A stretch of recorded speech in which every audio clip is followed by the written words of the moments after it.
Welcome back to the channel and welcome back to another edition of the Spurs Chat Podcast. In this edition, we'll be talking about Tottenham's post-season friendly in Melbourne, Australia, as Spurs have just drew 1-1 against Newcastle. Newcastle won the game 5-4 on penalties, with Brian Hill missing Tottenham's only penalty.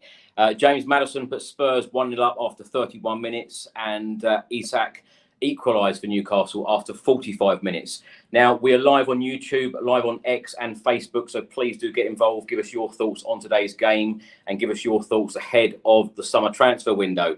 Now, I'm very lucky enough to have some very special guests with me today. It's an international lineup.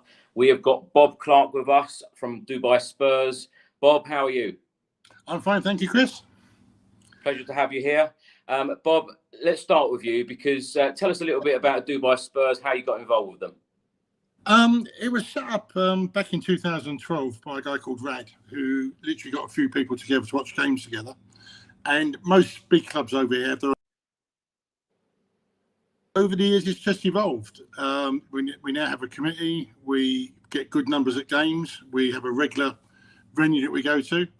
And fundraising, we get legends over. We've had Ideales, Teddy, even Paul Coit, David Howes, various legends to come over for talks, and it's just our bit of N17 in Dubai. Fantastic. So you're getting up at ridiculous hours to watch matches?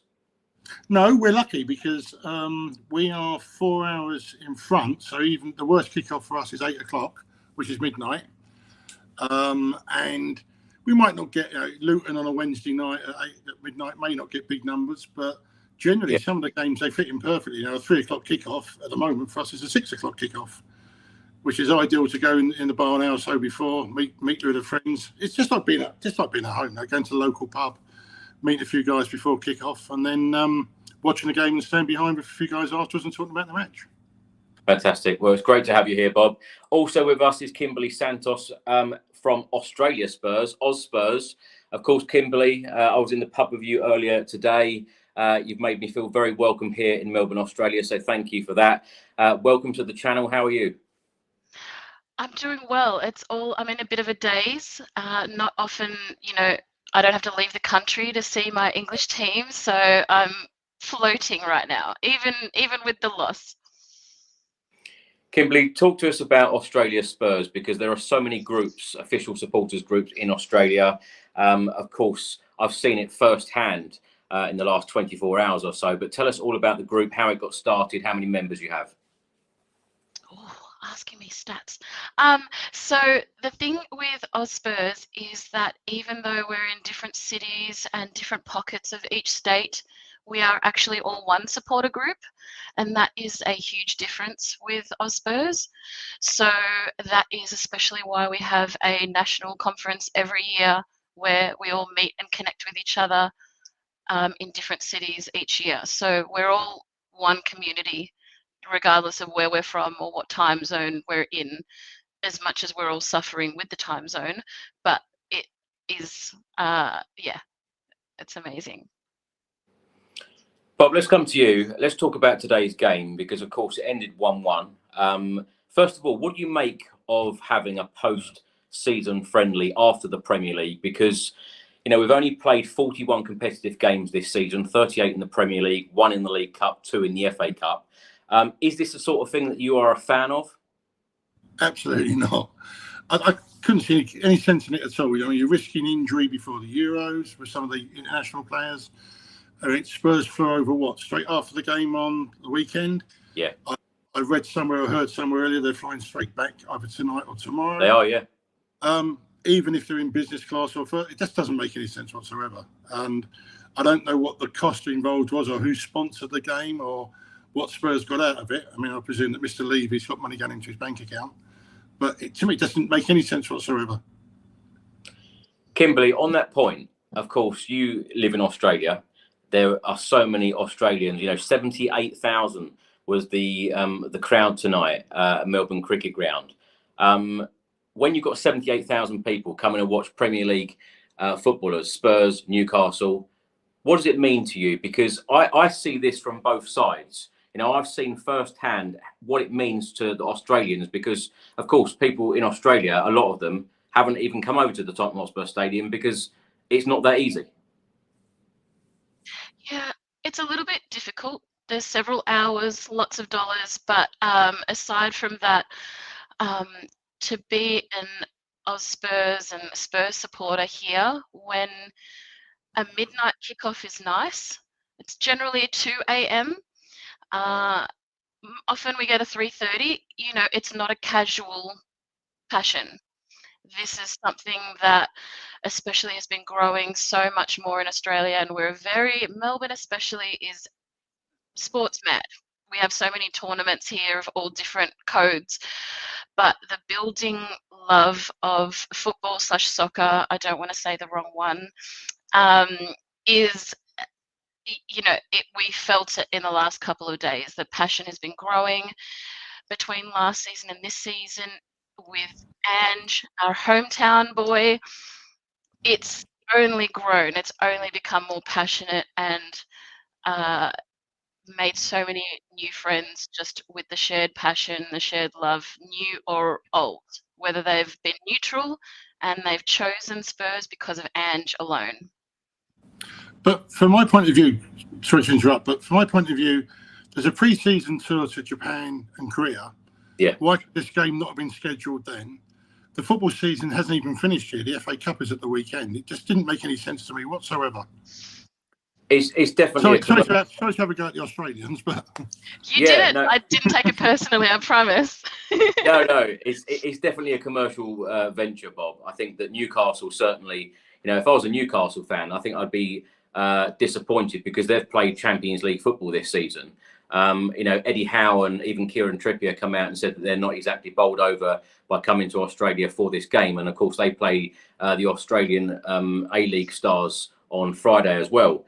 But for Spurs, we haven't played that many competitive games, and the Euros are, 3-4 weeks away. Thankfully, there were no injuries this evening that we know about. So, but you say we've played not many competitive games. So this game's going to help us for August. No, taking the game at the end of the season. But of course, it is a commercial venture for the club. Totally. Yeah. Also joining us, we've got Dustin Lau all the way from Singapore. Dustin, how are you? Hi, nice to meet you guys. Lovely to have you here. Dustin, let's kick off with you because what did you make of today's game? Spurs 1, Newcastle 1. Of course, Maddison put Spurs 1-0 up. Isak equalised, and then we lost the game 5-4 on penalties. What did you make of today's game? Well, as a postseason friendly, we haven't had many of those, but as a postseason friendly, I think we take what we can from it. It's a competitive game somewhat. We don't have Vicario playing, and we have a number of youth team players that we wanted to see all season, and now we're finally getting a look at them in a game that, it isn't quite a friendly, and I think Newcastle are partially on the beach, but I think that we got to see Alfie Devine, we got to see Tyrese Hall. I was very interested in seeing Tyrese Hall play against Premier League players, and I think that he acquitted himself quite well. Ashley Phillips did quite well at centre back as well. He seemed quite composed on the ball. What I think we saw less of was that once Maddison and Romero went off, we realized how much of our chance creation goes through them. So I think that it was quite interesting to see Ashley Phillips get on the ball. Maybe didn't have the depth of line breaking passes, but at least he had the composure. So he, I think, took on the Romero role a bit, and it'll be interesting to see how our youth team midfielders get more either a good loan out or get more first team football next year. Bob, let's come to you. Let's get your thoughts on today's game. Because as Dustin said there, I feel that it was a really positive night for the youngsters. And I've been saying it all year. And I've been surprised that Ange Postecoglou perhaps hasn't given a lot of opportunity to a lot of the young players, the development players, because the under-21s actually won Premier League 2 this year, 2 cup finals as well. Would you like to see a little bit more youth next year under Ange? Yeah, I mean, again, Therese Hall, I thought, showed great confidence. His penalty was oozing with confidence, unlike Brian Hill, who obviously was playing for his transfer. Same as Emerson, put himself in a window. He got enough minutes for someone to buy him. I like the look of Alfie Devine and Dean Scarlett. I just don't think gets enough chances. I mean, when we're playing some of the players we're playing up front, I think we should be blooding Dean Scarlett a bit more and giving him a little bit more playing time, if you like. Generally, it was nice to see him in the second half. We made 11, 12 changes or something ridiculous. Yeah. Maybe I missed the game. Maybe it's me, but I wasn't aware that Romero was playing. No, Romero wasn't playing. All right. No, generally, I think it was great to see the youngsters. I'm not one of these people that watches the under-21s or the under-23s. I just watched the main team. So it was nice to put faces to names. And certainly 2 or 3 of them, I think we've got a great future with these inside. But give them more time. Kimberly, let's come to you. What did you think of the game today, and what did you make of the atmosphere and the stadium that we played in? It was electric. I mean, the energy, the excitement was very palpable. And because I did go to the Perth match last season for pre-season, totally different vibe. Totally, it just felt so much more alive. We knew there was empathy for how tired they would be, but there were so many people that came far and wide to see it. So I don't know. I'm not as equipped to talk about the game as Bob or Dustin potentially. So I have a soft spot for Hill. So I hated that miss, obviously. But yeah, I think I'm still caught in the buzz of just seeing them play, and I thought it didn't feel too much of a friendly. Like there was a lot of fight in the game, I thought. Dustin, let's come to you. Let's talk about Tottenham's starting 11 because the starting 11 was as follows: Austin, Porro, Dragushin, Van der Ven, Royale, Bentancur, Sarr, Maddison, Johnson, Kulusevski and Son. Subs, the 13 subs today: Vicario, Whiteman, Phillips, Black, Skip, Devine, Abbott, Kearmatten, Hall, Brian Hill, Scarlett, Santiago and Donnelly. Everyone got game time today apart from Vicario. What did you make of the team that Ange Postecoglou put out for this friendly? Were you surprised that he went this strong initially? I think that he would want to go strong primarily because we lost like 5 of the last 6 games, and we had the whole weird issue with the Arsenal game where he realized there was a disconnect between what he thought the fans wanted and what played out in the stadium. My impression is he wanted to finish the season strong because we've had bad end of season games against Newcastle before, losing to them when they were relegated like by 6 goals or something. So I understand that sentiment. He also doesn't want to go to his hometown and lose the game there. So he'll start with a strong team.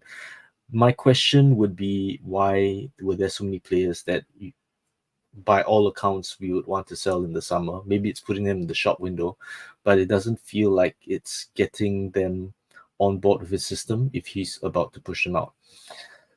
I like seeing Dragushin finally play against Premier League opposition because we've only seen him in drips and drabs. And the times that we did see him, it was more of a switch in game state where we were maybe seeing games out, or maybe him replacing a defender after getting injured. So it was nice to see Dragushin in from the start and seeing more of the way that he plays when we're in possession, when we're trying to attack, because we've primarily seen him closing out games. So that's the part I like seeing those players play. I'm not sure what the point of bringing Royale in was, because we were aware of what his limitations are. For Hill, I think it's challenging for Hill to continue playing in the system, just because you only see him when he's with a lot of other players that he doesn't normally play with that are not first 11. I think the big problem we have is we have the first 11 and then we have the squad players. And when we see the squad players, a lot of the time in the cup games, we see them with other squad players. So we never see them fitting into a working system. We see a very haphazard team where, maybe it's like nine squad players in at the same time. And of course, we're going to see a drop off in level because they don't even play together that often in the first place. And then they're all going in at the same time. So I think it's useful to see some squad players come in playing with a lot of the first 11, because we then see how they match up to the level. Bob, what did you make of the starting 11? And I think Emerson Royale played the most minutes this evening against Newcastle. Is he another one in the shop window, do you think? For me, the guy's got a shin like a 50 pence piece. He's in the shop window. Yeah, he shouldn't be in the Spurs side. He's not good enough. Bob, don't hold back. Don't hold back. I can tell you, he's absolutely adored and worshipped by Spurs. Not. No, he was in the shop window. Hopefully, it's the last time we'll see him. I think Ange just showed a lot of respect to the people that turned up. I think that was one reason why the side was so strong. I don't think it had anything to do with playing style or thinking about the end of the season. I think he was just being respectful to the crowd. And I think that's another reason why he kept on Son as long as he did. And then we saw wholesale changes in the second half. But it was a strong side, apart from one person. It was a strong side, and we put in a good first half performance. Bit of a stupid goal to concede near half time, just a tap in from Isak. But generally, I mean, as I said, I think he just showed respect to the crowd. What were you expecting today, Bob, from today's game? What were you expecting from it? I think my expectations were quite low, I'll be totally honest, because it's a post-season. As I said, they're flying out on Sunday, going back today or tomorrow. For me, it was like a testimonial game at Bournemouth on a Sunday afternoon with a couple of ex-players. It was, for me, like an exhibition match. You know, you can't really read into it because there's nothing coming afterwards now until August or whatever it is, 15th, 16th. I thought that a couple of players may have been in there for the reasons to be spotted. I like seeing Dragusin in. I think he was a good buy. I think, like most people, I'd like to have seen earlier on Van der Ven at left back and him and Romero in the middle. Yeah. But generally, it was an okay watch. It was an okay watch. My expectations were quite low, to be fair. Kimberly, let's come to you. There was a big groan from the crowd around 60 minutes when Sonny went off, because, of course, the Australian fans wanted Sonny to stay on. They want to see our superstar. Who were you most impressed by tonight? I wasn't as unimpressed with Royale as Bob was, I will say. But honestly, even Hill was running fast. He was making plays. I thought he had some great energy. Dragushin, Mickey, I don't know, maybe I'm more sentimental, but I thought it definitely was a stronger first half. Yes, we were very sad Sonny left that quickly, and when he came close and as he was fighting for those opportunities, we were very excited. We wanted to see the photo frame goal celebration. It just wasn't meant to be. Kimberly, let's stay with you. What have you made of Ange Postecoglou's first season? Because, of course, Spurs finished 5th. We've got a Europa League spot for next year. What have you made of his first season in charge, and what do you expect next season to happen? It's been such an unexpected season. I think the lessons from the start, we were almost coming in with lower expectations. We didn't want to hope too much. We lost Harry. We had a whole new fleet of players, new coach, new playing style. So a lot of us, when we were talking, were thinking we just want to learn. It's a transition year. We don't want to aim too high. We just need the unity back. We need the team dynamic back. We need to play exciting football again. So the strong start, the Sonny being made captain, Madison, Romero scoring goals, the excitement, and to have such a strong start, we were seeing the changes, we were seeing the mood change. The losses didn't feel so hard because the football play was more exciting. So it was such a strange dynamic to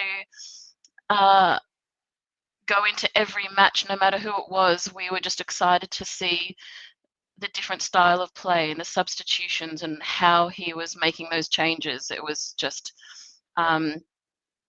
it's been a very exciting season, as hard as it has been to end it with. But we still did so much better than I think anyone would have anticipated. Dustin, is it fair to say at the start of the season, if you said to any Spurs fan, you can finish 5th in a Europa League spot, do you think most people would have taken that?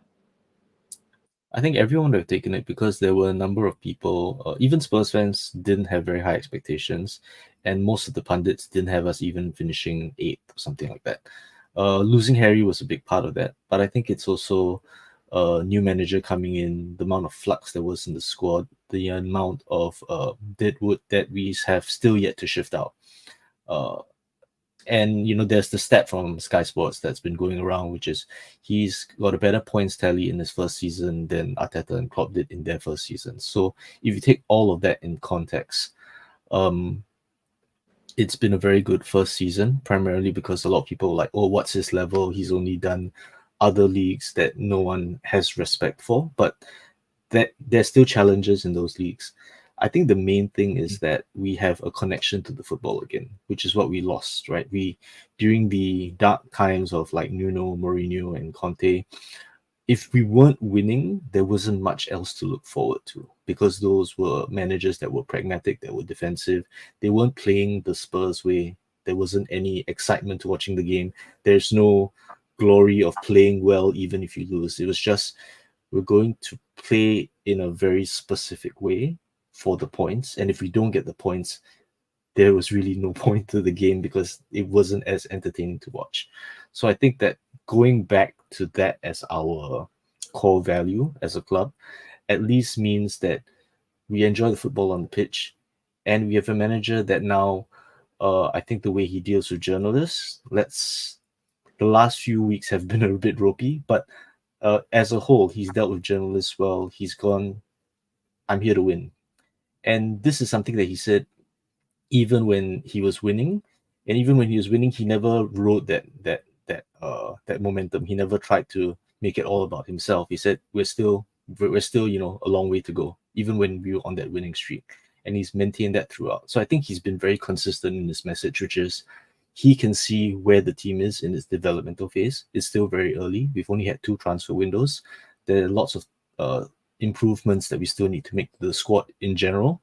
I think we can see the first 11 is doing really well, but what happens when we have to rely on squad players is that there's a big drop off, and that's where we've lost a lot of points in the season, and that's why the season kind of ended the way it did.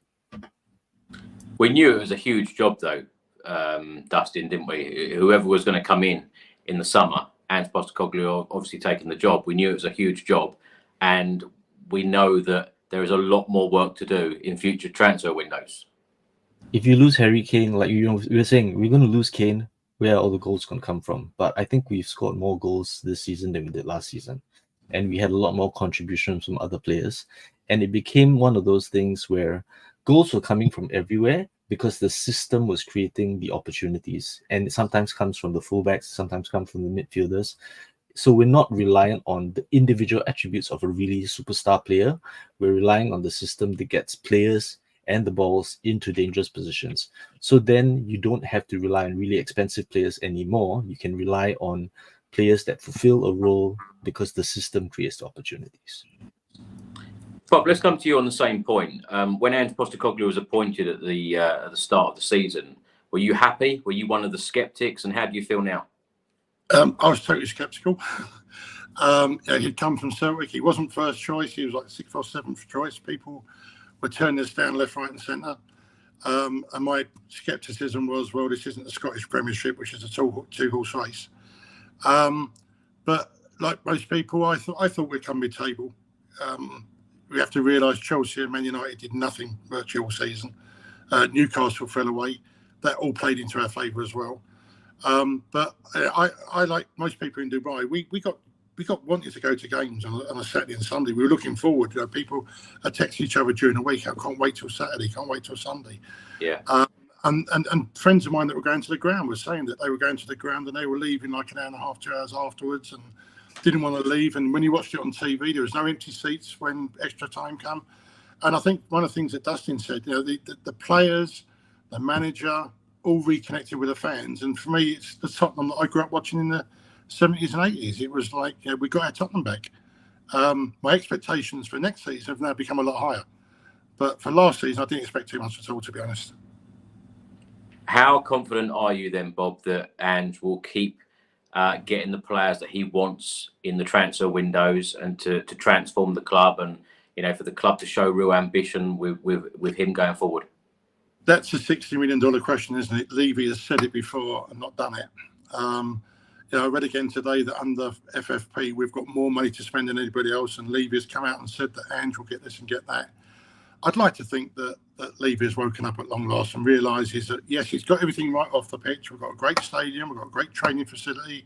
You can go-karting. Hopefully there'll be a car parking space free now with Emerson going. But totally, I hope he backs him. So if he backs him, then we could go onwards and upwards. Bob, I'm dying to ask you, who do you want to leave in the transfer window? Can I think about it? I'll let you know. Is there quite a few players that you'd like to go? I think there's a few that could go. I think unfortunately, Kimberly, Brian Hill should go. I think he's had little chances, but I again heard on the commentary today that Feyenoord are interested in him. I think we're just one level too much for him. I think we should definitely let maybe 2 or 3 others that I can't think of right now go and strengthen. We desperately need someone up front, desperately.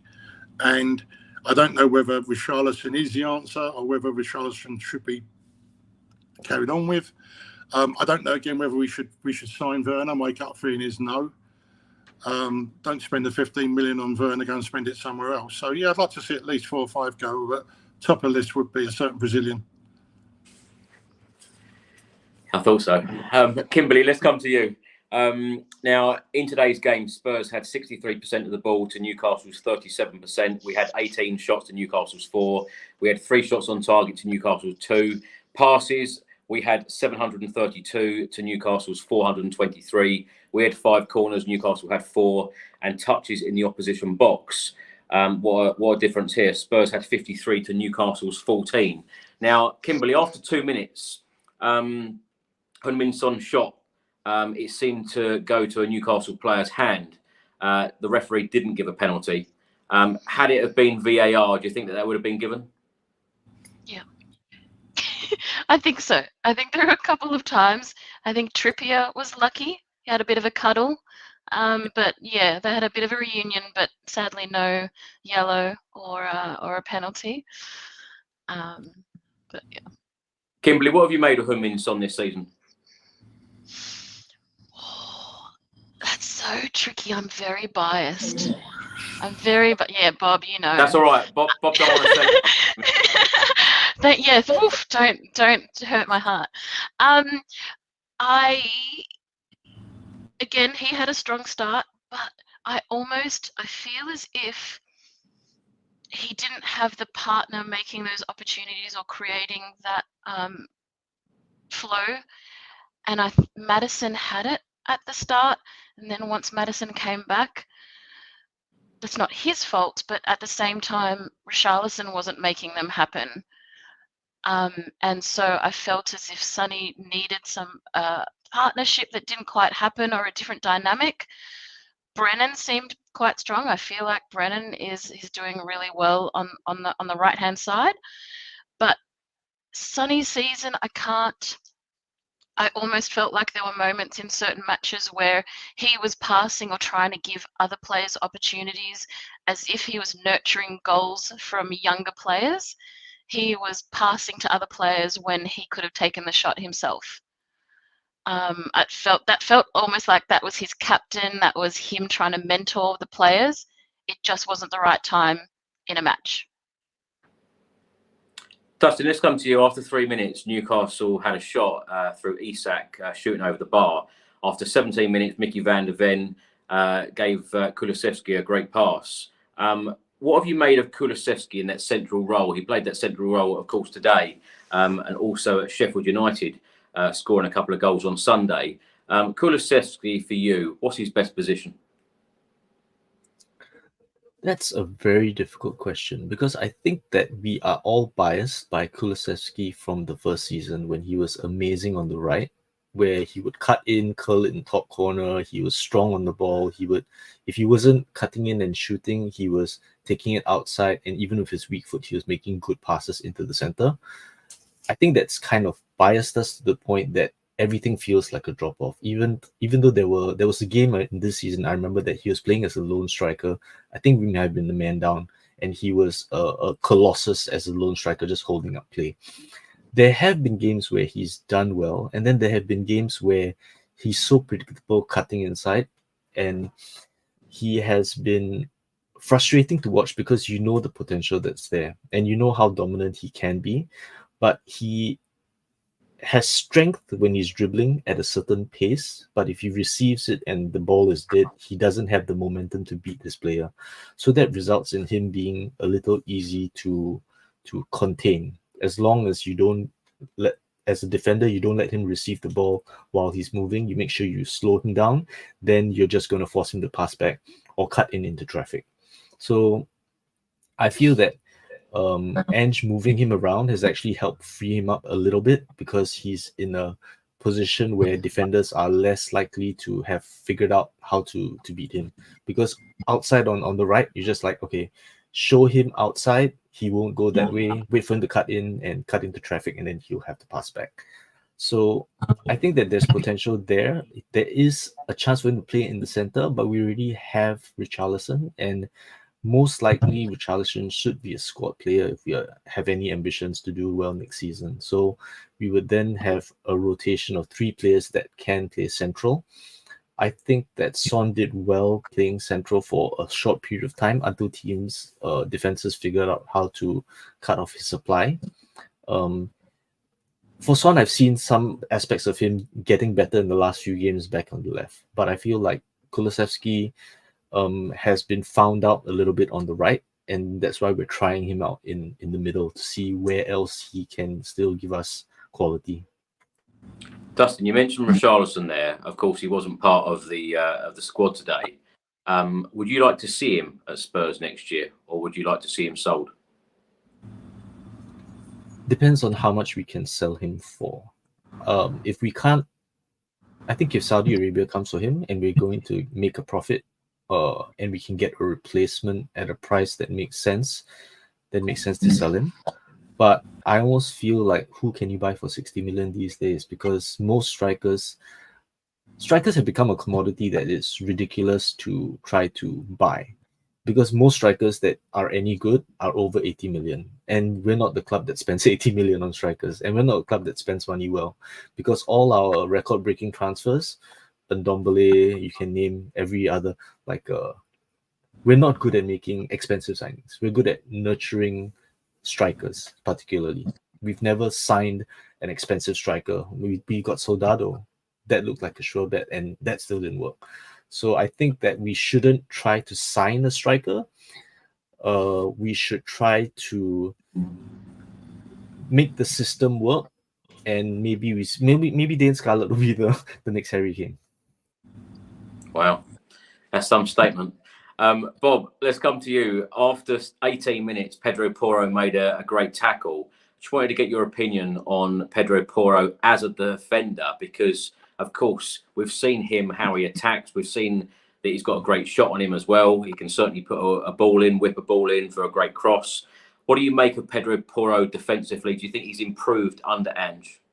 I think he's improving. I don't think he's massively improved, but he's improving. It's nice to have him on the right instead of somebody else. It's nice to have him on the right. He has got a very good, strong shot on him. He does cut inside, but he knows to come back out to his normal position. I think when we have this inversion that you get that our fullbacks go in, he's got the ability to go straight back out again. I think he sometimes gets caught out of position. To be fair, when teams break it as quickly, he can be left behind. But I think he's improving. I think that next season he would have been one of the people that we all would have said, oh, he's not that good at the moment. But he's certainly improved to when he first started. I think next year with more stability, he'll be up there. What other players, Bob, would you say that have dramatically improved under the management of Postecoglou? It's hard because our best players are players that we brought in. Van der Ven has been an amazing signing. Yeah. One of the signings of the season. The problem there may be in a season or so down the line, someone big may come in for him. Maddison, as Kimberly was saying, started off well, but then fell away. Son, we were talking about Son earlier. For me, he's had a poor season. Apart from the game against Man City, where he had a superb game. Well, who else has improved? Maybe, certainly Sarr. I think he's brought Sarr on. I mean, I like to see Sarr as a starter. I don't like to see Sarr on the bench. I think Bentancur is maybe the injuries affected him a bit more than we realised. If I had to pick one, it would probably be Sarr who's improved. Bob, after 22 minutes, Maddison shot wide. Of course, Maddison has just been named in Gareth Southgate's England squad for the 2 friendlies before the Euros. He's yet to name the proper squad that are going to go to the Euros. Do you think he's going to be included in that squad? Yes. You think he deserves to be there? I think he could be a great impact sub. When he's on form, he puts great balls in the box. I think it would have been unbelievable to see Maddison and Kane in the same team. I think Kimberly was saying about Son. Son's missing someone around. I think that certainly Kane would have fed off. Wouldn't have had to drop so deep as he did do the last couple of seasons. So I think it'd be a great impact sub. Does he deserve it? Just about, because I think the tail end of the season he did fall away. But I'd like to see him there. Kimberly, let's come to you. In the 23rd minute, Maddison to Sarr. His first touch let him down. Bob says there that he thinks that Sarr is one of the ones improved. I totally agree. How far and how good do you think Pape Matar Sarr can be in this Postecoglou side? I was thinking Sarr straight away in terms of the energy and his impact on games. I think he's got to start every time. I feel like he's worth always being in the starting 11 based on how much of an impact he's had in certain matches. I'm not great on remembering every match to the nth detail, but he's always made an impact when he's played. Kimberly, what did you make of the incident when Heung-min Son was brought down in the box by Kieran Trippier? Was it a penalty for you? Yeah. I may be biased. I say that very quickly, and it was more seeing the replay and wondering why Trippier was like holding on to him and like waving but not getting off. It was wholesome in a way, but still, we were missing the VAR check. Dustin, let's come to you. Let's talk about Tottenham's goal after 31 minutes. Of course, it come from James Maddison, a mistake by the goalkeeper. He took it on his right foot and then took another touch and then hit it with his left foot. A fantastic finish. This is exactly what we want to see from James Maddison, isn't it? Because he started the season so well, had the injury, he's come back, hasn't hit that level that we know that he can. But is this the perfect time now for him to be playing games like this, performing like this? And like I said to Bob, to try and get that England place to go to the Euros. Yeah, I think that's the big part of the reason why they brought him out and let him play, but also rested him so that he would make a case for his inclusion in the England squad, but not play so much that he gets injured. He's had a tough time with injuries. He was playing sensationally until he got injured. And after that, I don't know whether he was still not feeling the confidence to go full pelt, but when he returned to the squad, we said this is what we were waiting for, but he looked well off the pace for a number of games. So I don't know whether that's a combination of teams kind of catering their system to block out the center. So the space that he had to make passes was no longer there. And we also had injuries. So the people that he was able to pass to were also maybe squad members or people that weren't in the first 11. He's had a funny season where he was our player of the season in the first stretch of games, and then after the injury and after he came back, he didn't have the same influence that he did. So it's good to see him coming back to his best. I would love to see more of that, and especially because he is a good shooter from outside. one thing I've noticed is that we don't shoot from outside anymore. It's almost like it's a specific instruction that play a high percentage shot and don't shoot from outside, because only Porro does it now. And Son used to score screamers like that. We don't see any shooting from the outside anymore. Ange doesn't agree with that. He says he doesn't tell the players not to shoot. Yeah, so there's something that's in their minds, and we've seen lots of coaches say this, like, I didn't tell them to do that, but they do that. So it's almost like they have some kind of defensive reflex with the other defensive coaches. This was like, we're going to go into our shell, and I'm not sure why with Ange it's like we're not going to shoot from, because it's not a high percentage shot, because we have some amazing long range shooters, but they're not taking the shot. There's so many times I see Son with an opportunity, we know he can curve to the top corner, but he plays the pass instead. Bob, let's come to you. After 40 minutes, Heung-min Son crossed to Brennan Johnson and his effort was saved. He had a very similar chance as Sheffield United at the weekend and missed from close range. Now, Paul writes on screen now, I'm not 100% convinced on Johnson, but I think he's had a good year and has potential to grow. Do you believe that? What have you made of Brennan Johnson's first season at Tottenham? I think he just needs to grow in confidence. For me, he's a good player. He was a good player at Forest. I know Forest are not us, but they still had the same oppositions. He sometimes gets himself in a position and then makes the final judgment that he's bad. He sometimes shoots when he shouldn't shoot, and he can pull the ball back. He sometimes pulls the ball back when he could have shot. I think he's just a confidence player. And I think beginning of the season, from memory, he was in and out a little bit. I think that, again, he's only young. I don't know how old is he? How old is he?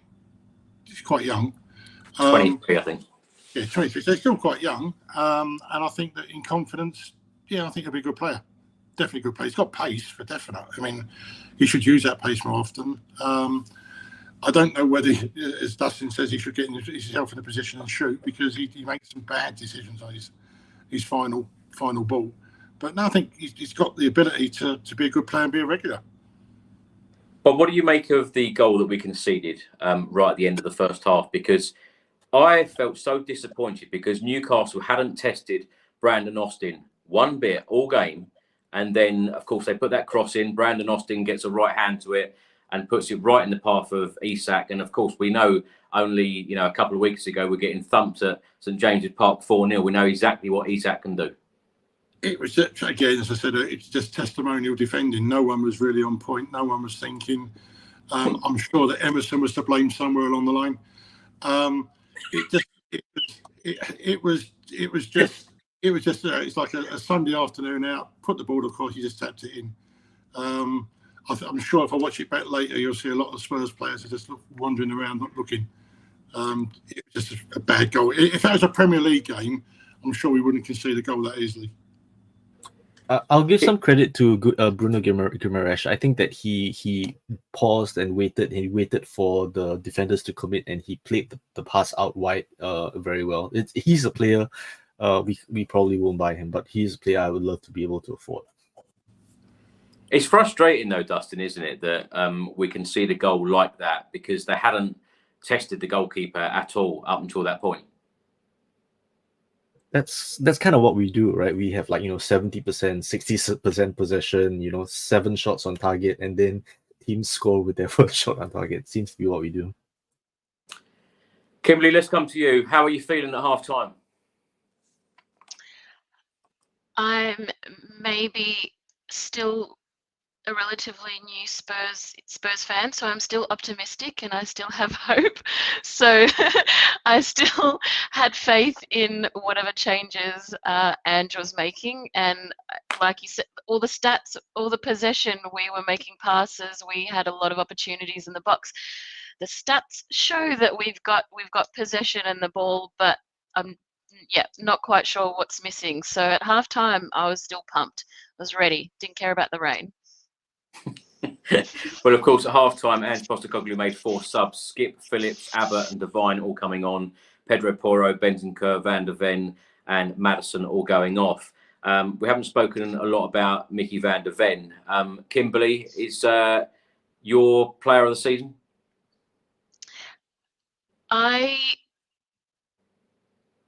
Vicario might actually be my player of the season. Okay. He just gave us so much less fear when any opposition player was in the box. He had the reflexes were amazing. He seemed to in terms of character and the way that he played the game and his animated face, he just showed so much grit and he gave us so much comfort. I don't know if many people would choose the goalkeeper as a player of the season, but that's where my head is at. Actually, let's get the thoughts of Dustin and Bob as well. Dustin, let's start with you, player of the season. Ooh, this is tough. It's between three players. I will commit to one, but it's probably between Romero, Van de Ven, and Vicario. I think Vicario just confounded expectations. Everyone's like, why are we not buying Raya? Why are we not buying Raya? And Raya has won the Golden Glove and everything. But, I think Vicario, Raya didn't want to sign for us anyway. And I think Vicario has been actually a good choice because he's actually been very good at not just the goalkeeping, but he's also good at the distribution and making sure that we keep attacking. Because a lot of time when you see Vicario make a save, he's not making a save and wasting time. He's making a save and immediately looking at how he can distribute out. So the Chelsea game was amazing. How often can you see a game where you lose 4-1 and you go, the goalkeeper was astonishing, especially that save against was it Cucurella when he did the chop and Vicario just went, okay, he's chopped. I can make this dive, saved it with his face. So he's been a heroic player of the season for me.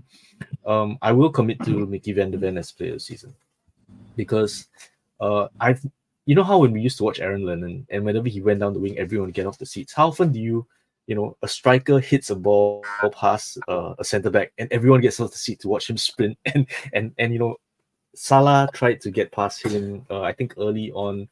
One of the wingers of Newcastle, he tried to knock the ball past Van de Ven, and Van de Ven's like, what are you trying to do? So Van de Ven's been astonishing to watch. Romero, I think, deserves mention because he's actually become our auxiliary playmaker, where in the absence of Maddison, Romero's the centre-back that brings the ball up, passes to Van de Ven, gets the ball back, makes space for himself, and then does a through ball through the centre. So I think that those are the three best players of the season. But I will commit to Van de Ven as my player of the season.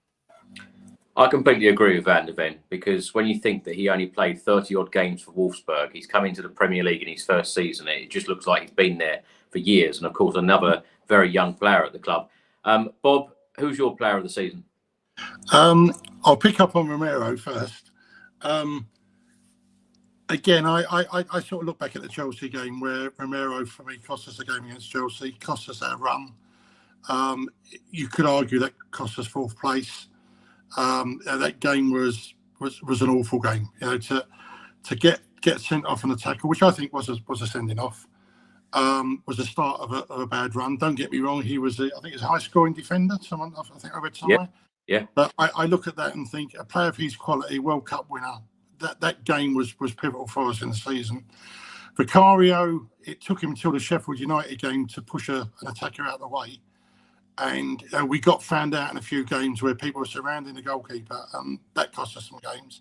So I wouldn't pick Vicario. I agree that he's been a great shot stopper. Some of the saves he's made have been incredible. But to think that the last game of the season, the first time he actually pushed an attacker out of the way. So again, like everybody, I think it's Van de Ven. I mean, the guy's pace is incredible, and he can give a player five yards and catch him up, no problem at all. Get the ball and not foul. So yeah, me, Van de Ven. But when you reflect on this season, what's been your favourite part of it? My favourite moment, was Son against Man City. The favourite part of it is just seeing that. I think, as I said earlier, seeing that we've got our club back. It's I grew up in the 70s and 80s with the likes of Hoddle and Gascoigne and whatever, where the crowd was there was never a disconnect. There was never booing. There was never this and never that. And under Conte and Mourinho, I'll support any manager who's our club manager. I have this debate with my son all the time. He hates Mourinho, but I back the manager of the club, and he's got to get our support. But there was a massive disconnect, and that rant by Conte again when we played Southampton about this club, this club, that, and even now going on about us. So to actually get our club back, and to sit in our supporters club, to see, we drink in a pub called Double Decker, which is quite a famous pub over here. To see people wanting to get to the game, texting each other 2 or 3 days before and buzzing for the game. Yeah. To get our club back was my favourite moment of the whole season. Yeah, well said. It is completely changed from the days of Jose Mourinho, Antonio Conte, and Nuno in between, and waiting 72 days for a manager. All of that carry on. We have to remember. We have to remember our motto is "To do is to do." Yeah, absolutely. Kimberly, let's come to you. At the start of the second half, Sarr tried a long-range effort, but it didn't quite make it. After 48 minutes, Harvey Barnes shot over the bar. Skip lost the ball. Then Skip got a yellow card in the 54th minute. There is a lot of rumours and reports at the moment stating that Skip could possibly be on his way out of Spurs. Would you be sad to see him leave if he did? 100%. I feel like that's almost... You're so sentimental about our players. I really am. Yeah, I'm a bit of a softie. You and Bob, it's like chalk and cheese. Maybe. I thought you were going to ask me what's my favourite moment of the season. That might be easier to answer. Give me that instead. Yes, I would definitely be sad. That doesn't mean that I don't think he should go. So I don't think he's been delivering. So that's my answer on that. My favourite moments is 100% the gameplay. It's exciting to watch again. It's heart racing. It's just been fun. You've seen the fight.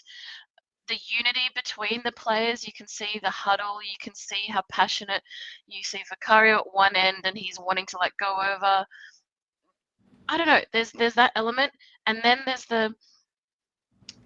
when Saka did the darts, when Mope did the dart celebration. I loved how they all did the dart celebration after that. I loved Brennan doing it. I want it on a t-shirt. Dustin, let's come to you. After 59 minutes, Pape Matar Sarr had 3 shots. 2 were blocked and then 1 went over.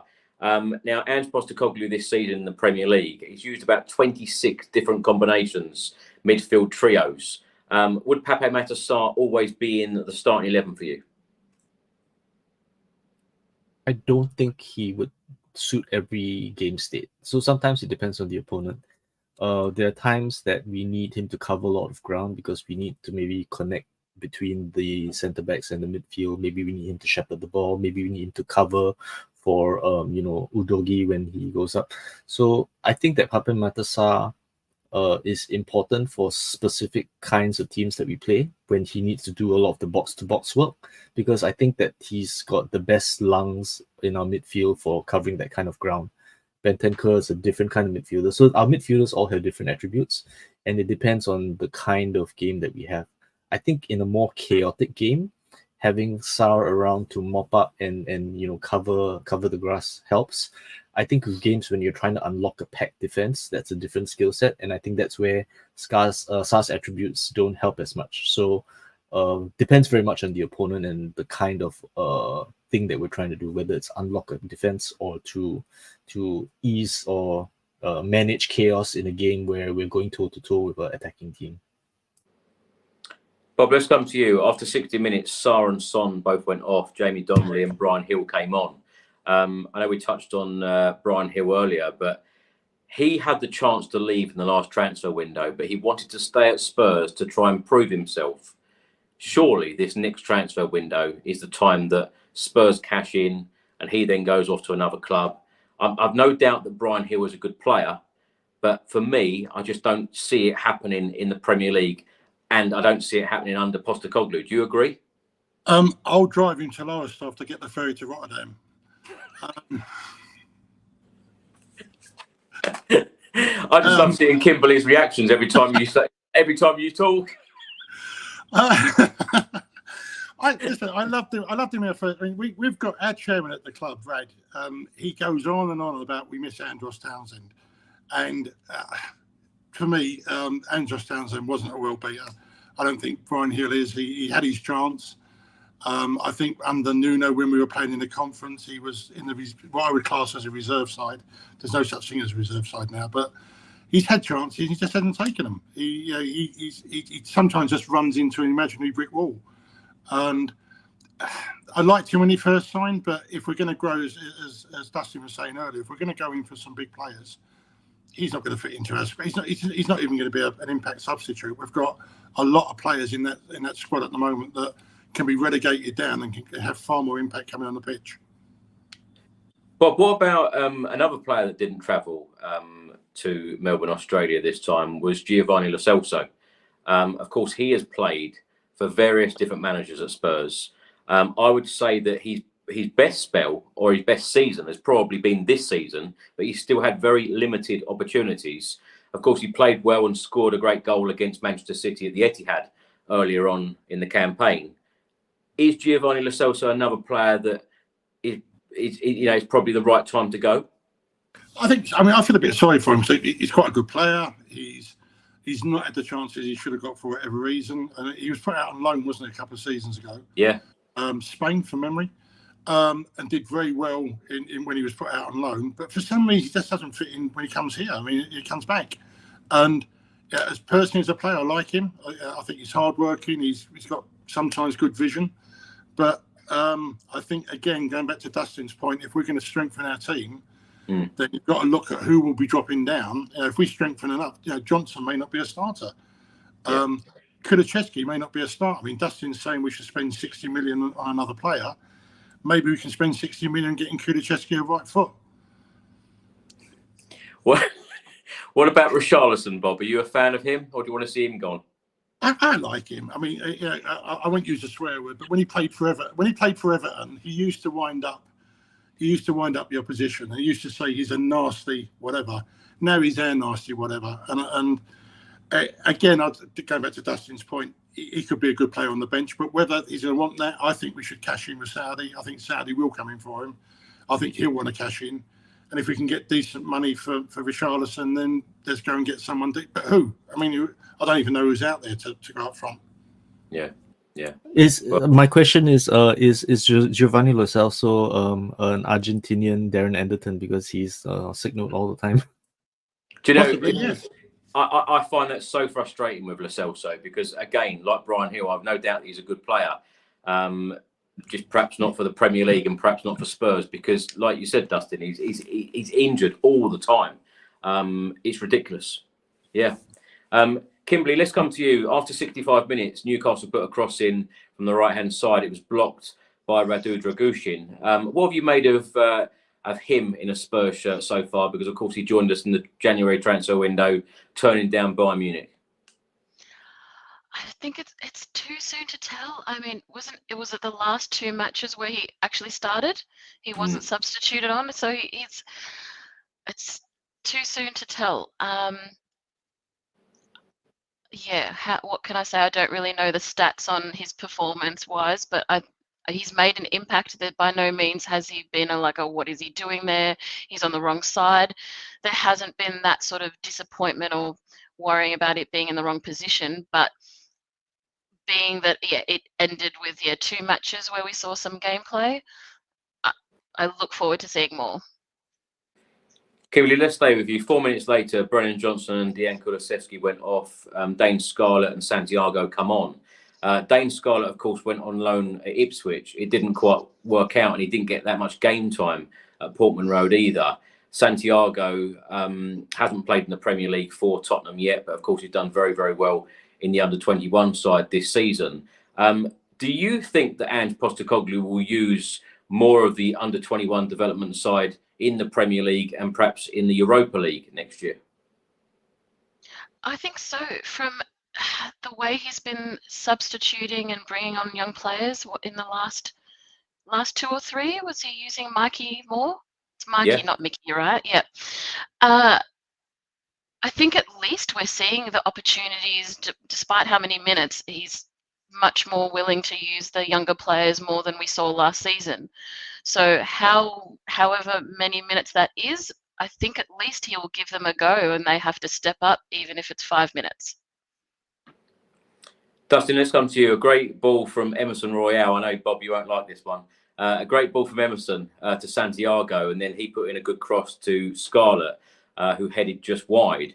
Emerson Royale for you, Dustin. Do you think he will be heading out the door because there is interest from AC Milan? So I think that we have a very complicated situation with our signings. The main thing is because of the homegrown rule. So like, a lot as fans, we go, why, like, change the whole team or whatever, right? But it's not really realistic because we have a homegrown quota that we need to fill. I believe it's like 18 or something. 18 need to be maximum of 18 non-homegrown. So as a result, we sometimes can't sign as many players as we want, particularly if they're not homegrown or if they're not under 21. So a lot of the time, our options are severely limited. So we need to start thinking about these slots in terms of if we're keeping this player, let's say it's a Royale or a Ndombele or something like that, they're taking up a non-homegrown slot, and that is critical because that is the slot where you can buy anyone. That's why we sometimes end up using the under 21 players. That's why sometimes there's an English premium on English players as well, because they count as homegrown. So whenever we think about a player that is non-homegrown, we do need to think about, we're giving up this, and is this player going to play the minutes for it? They should at least be a squad player, not a backup to a squad player. So that's pretty much the situation we're in, because we had a few bad windows and we're stuck with a lot of non-homegrown players. Bob's booking the flight for Emerson already. Alfie Devine to Dane Scarlett, he put the opportunity wide. Dragusin then went off. Hall came on. Austin went off. Whiteman then came on. And then after 80 minutes, a corner floated in by Brian Hill. Emerson Royale had a great opportunity to head towards goal, but he headed it wide. Bob, I suppose I better come to you on this one. Opportunities like that, I know, all joking aside, but opportunities like that for Emerson Royale, you should be burying that all day long. Oh, totally. I'm not going to make any other comments because it'd be fairly obvious. Yeah, he should be. When but the guy, he couldn't even bury himself, let alone bury a goal. Bob, when someone like Pedro Porro comes in and then Emerson Royale then drops to the bench, it must be very frustrating for a player to then not be playing, because we've read all these reports that Emerson Royale paid about £1 million to improve his game. Yeah. Did you see, because he did at one point receive a lot of criticism and then he did improve his game. Did you see improvements? Oh, totally. Yeah. Again, I mean, he took a lot of stick from people. It reminded me a lot of years ago when Sissoko was like the enemy. Yeah. Publicly number one. I remember, I think it was our first Champions League game at Wembley, and everyone was booing Sissoko. Yeah. And he turned it around, and by the end of his career at Tottenham, he was a very good player. I don't know what went wrong. I mean, Emerson, he was bad, became good, as you say. Spent £1 million of his own money to put things right. Yeah. But then for some reason just fell off the edge of a cliff. No idea why. I don't know whether it's training. I don't know whether it's a bit like the Ndombele thing, where the little French group of people. No one knows what goes on in the training ground. No one knows what they're like outside of a match day. But he just seems to have gone. Mm. I think it's tricky because sometimes he's just not a fit for the system, because it's a bit like Davinson Sanchez, right?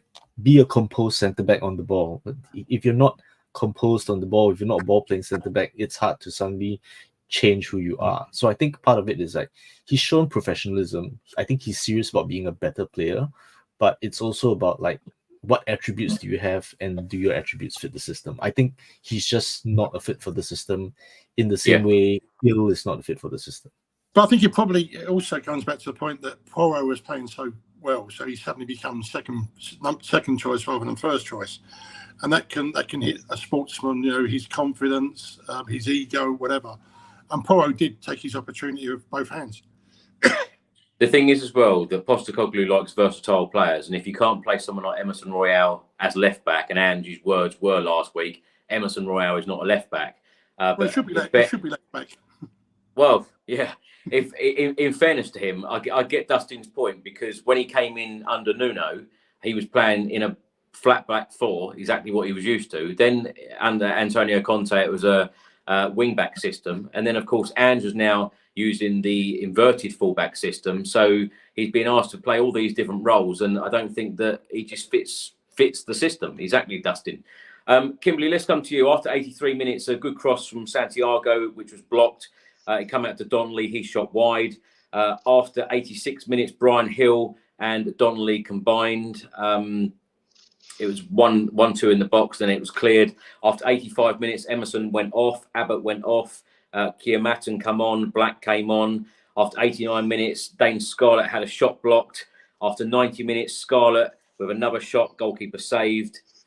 What have you made of Dane Scarlett? Do you think that he's got a future at Spurs? Yeah, 100%. I think we need to give him more opportunity. It's so hard to say when we don't see that much gameplay, and I'm like Bob, I don't watch the under 21s a game, but I know how fierce they've been playing and how well they've been doing. So no doubt that is where people are seeing this is what you nurture, this is what you encourage. But I know a lot of people love Dane Scarlett. They've seen what he can do with the team currently. So hard to say. It was very frustrating to watch in the match tonight. The fumbling around, just nobody could commit, nobody could just shoot. That was hard to watch. As I said at the start of the show, Vicario was the only sub that didn't get any game time today out of the 24-man squad. Dustin, the penalties. Brian Hill, of course, took the first one. It was saved. Scarlett, Donnelly, Hall and Skip then scored their penalties. Of course, Newcastle scored all 5 of theirs. Were you surprised by Brian Hill's penalty? Because when you need, or, you know, the club want to put him in the shop window, that wasn't the best penalty, was it? No, it's not. And he feels like a confidence player. So a confidence player being asked to take the first penalty, one of the most high pressure penalties, is probably not the best call. Put him on third at least, right? But then again, he's also probably would be considered one of the senior players in the squad at the time, and an attacking player. So maybe that's the logic there. But it just didn't seem well conceived. It just felt like he was being pushed to take a penalty, and that wouldn't have done his confidence or his market value any good. Dustin, let's stay with you. I've got a last question for all of you to talk about the summer transfer window. Ange Postecoglou said there is a plan in place which I'm really comfortable with. We're looking forward to getting signings in again before pre-season, again this summer. He also said attack is the area where he wants additions. What do you believe Spurs need in the summer window? Of course, we know Ange wants business done early. We've seen it in both transfer windows so far. And if I was to also ask, what players would you like to see leave and what players should leave in the summer? Okay. I have a list of players here. So, number 1 player that should leave, Ndombele. He's still in our books. What is Absolutely. Jed Spence, right? There's a whole ton of players that should go. I think Højbjerg should go for his own future and for our own good. I think that he's stepped in very well for us, but I don't think that he wants to play as backup. He wants to play for his national team. I think, was he captain of his national team? So Højbjerg, for his own future, should play in a team that needs him more. He deserves it. I think he's been a good servant. He has not fit the system very well, but he should move on.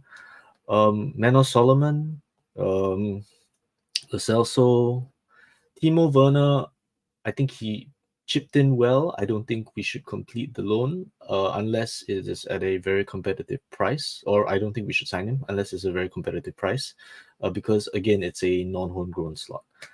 In terms of other players, I think that's it. Tanganga, we should send players out on loan for sure, because one of the things that we miss out when we say Harry Kane came up from the youth team, he actually went on a lot of loans, and they weren't loans that blew you away either. He went to Leicester, he went to Preston North End, so he had 4 loans before he broke out in Spurs. We haven't had a youth team player come in direct and play for the first team for a while. I think like Harry Winks maybe. So And I think that this disparity is going to increase. The idea that a youth team player is going to not go on loans and come up into the first team, I don't think will happen anymore. I think that they will go on multiple loans, and maybe on their third or fourth loan, when they come back, having been battle tested in the championship somewhere else, then they'll be ready for the Premier League, because the gap is too big now between the under-21s and the first team. So youth team players should go on loan. In terms of players we should sign, I don't think I should say what players we should sign, because I think we now have a team in place that will scout a player better than a fan can. Because at the start, we're like, oh, we should get Raya, we should get all of these players. And we ended up signing pretty well. So I'm having a lot more faith in our signings, because we had people like Sa, we bought them, we loaned them back out. We had Udogi, we bought them, we loaned them back out. So we're doing interesting signings where we buy players early, they fulfill their potential in another league, and they come back to us like closer to the finished article. We have Bergvall that's doing that in Sweden now.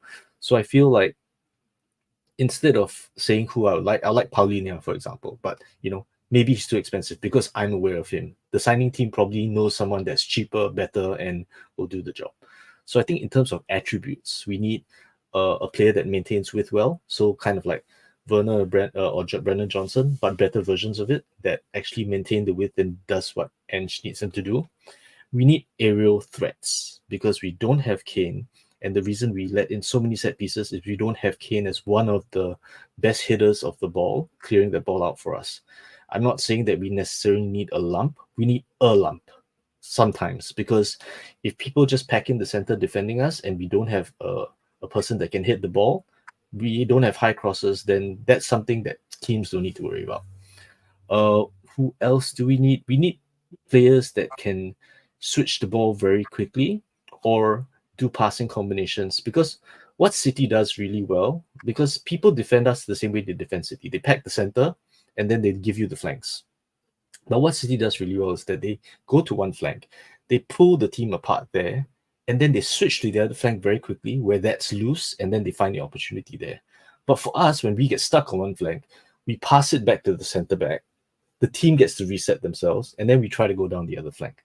City just does it in 2-3 passes. They're on the other flank. Then you've got Doku or you've got Silva, and they can just break you down immediately, because the passing is so fast. So we need the players to switch flanks faster, and whether that's players in the center that can do passing combinations, or whether that's good long passes that can pass over to the other side, we need that attribute to fix some of the problems in the way we attack right now. It just seems, doesn't it, that when we think about the summer transfer window, it just seems like there is still so much work to do in terms of players going out the door and players coming in. Dustin, as you were talking there, I saw Bob just keep writing more and more names down. So I'm really interested to see or get Bob's opinion on this one. Right. Definitely agree with Hobbier. Had his day. He should go. Emerson, surprise. Brian Hill. Royal should go. Emerson Royal should go. Yeah. Werner, no point in renewing it. Tanganga, I read somewhere that didn't Millwall put a bid in for Tanganga? Yeah. He's not going to fit into our team, and I'd let Joe Rodon go as well. Yeah. I think he's still in our books. I think Leeds in the Championship was about his level. When you've got Dragisin, you've got Van der Ven, and you've got Romero, you're not going to get Rodon in that team. So I think that maybe Phillips should give him more of a chance. Players to come in, the two lads, I can't remember their names, the two lads at Palace. They seem to get Elise? Yeah. Both of them would be a signing, and I'd take a punt on Tony. At least we'll be able to get some tips. How realistic do you think that is, Bob? Tony? No, I can't see us getting him. I think that Brentford are going to ask stupid money. When you think years ago, we could have got Grealish for 20 million. Yeah. And Levy bid 8. And we would have got him for 20. I mean, there's Villa fans over here that we speak to on a regular basis, and they were saying that why didn't Levy just buy him for 20 million? And I think the problem is with Tony that he'll come on the market and Levy will go cut price and he'll get snapped up by somebody else. And he may be the sort of player we need up front. You know, Dustin saying someone who can put himself around. You know, he's a strong lad, but I don't think we'll get him. Bob, what do you think the future holds for Tanguy Ndombele? Because, of course, our record signing, £65 million. Every fan that I know wanted Spurs to sign Tanguy Ndombele at the time because of what they'd seen of him and his performances. But, of course, in a Spurs shirt, it just hasn't happened. And he has played such little football over in Turkey in the last couple of months. Well, again, from memory, didn't he? He started off well. Did he score on his debut or score quite early on? He reminded me of the other Ndombele when he first came into the side. I thought, great, we've now got a replacement. He seemed quick on the ball, strong on the ball. But he's obviously got something, a little bit of Dele Alli syndrome, that he doesn't want to train, doesn't want to take football seriously. How long has he got left? I don't know how long he's got left on his contract. I mean, it's great to see the back of Sessegnon. So who's going to take him? I can't see anyone taking him. Yeah. Maybe we can have a chat with Ryan Reynolds and get him a loan at Wrexham. Bob, you are brutal. Send him to Wrexham. We'll take Paul Mullins. You've got to come on here again, Bob. You're brutal. Kimberly, let's come to you. In terms of positions, what do you think Ange will be looking for? From what Dustin said in terms of we need the aerial threat, 100%, and maybe Ashley Phillips can do that. He's very tall. I definitely think midfield we need someone happening in the middle there. If I can circle back to the who should we let go of, which I'm a bit more confident of saying than talking about positions, I question Manor Solomon. He hasn't had a chance to show enough, and the little that he did play, I honestly think he made an impact. So I don't think we should let him go just because he's unfortunately been injured for the most of the season. So I think that's too quick. Richarlison is probably the hardest decision. I think we have to let him go, but I would hope that he wouldn't go to Saudi. I would think that he would want to play in a league that people will actually watch and not go for the money. Is that idealistic? I don't know. Yeah, well, it will certainly be an interesting win. Hopefully we'll get the signings in early as well, because of course Ange Postecoglou wants to use them in pre-season, where of course we now know that we'll be going to Japan and South Korea. Kimberly, thanks so much for coming on the podcast. An absolute pleasure having you here, and thank you so much for your hospitality, and everyone at Australia Spurs. Tell everyone about the group, and if people are in Australia, how they can get involved and contact you. Yeah, so we're based, the website is ozspurs.com. You can become a member, but for the most part, it's actually come to the pub in any city. We have all the listings of where you can watch the game at a pub in your area. Whether it be midnight, whether it be 2 a.m, you'll meet new friends there, which is what I did. So find us on the ozspurs.com website as well as on Facebook. Well, Kimberly, thank you so much. Dustin, it's a pleasure having you back again. Thank you so much. And where can people find you? They can find me at Luminor Come On You Spurs, Luminor Coys. It's a new account, but yeah, I'm transitioning my football stuff to that.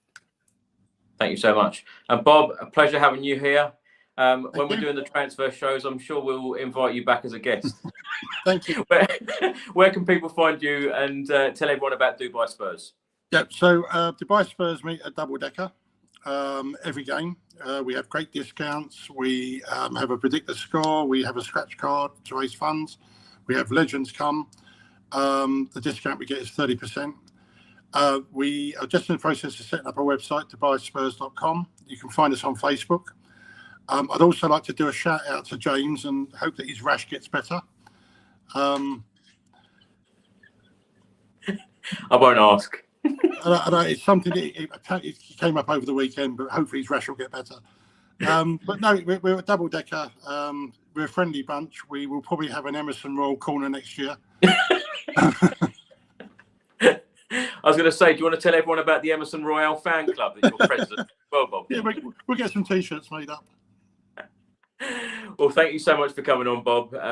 Kimberly, Dustin, Bob, you've been great guests. Thank you so much for your time. Thanks for watching, everyone. Thanks for listening, and we will see you again very soon.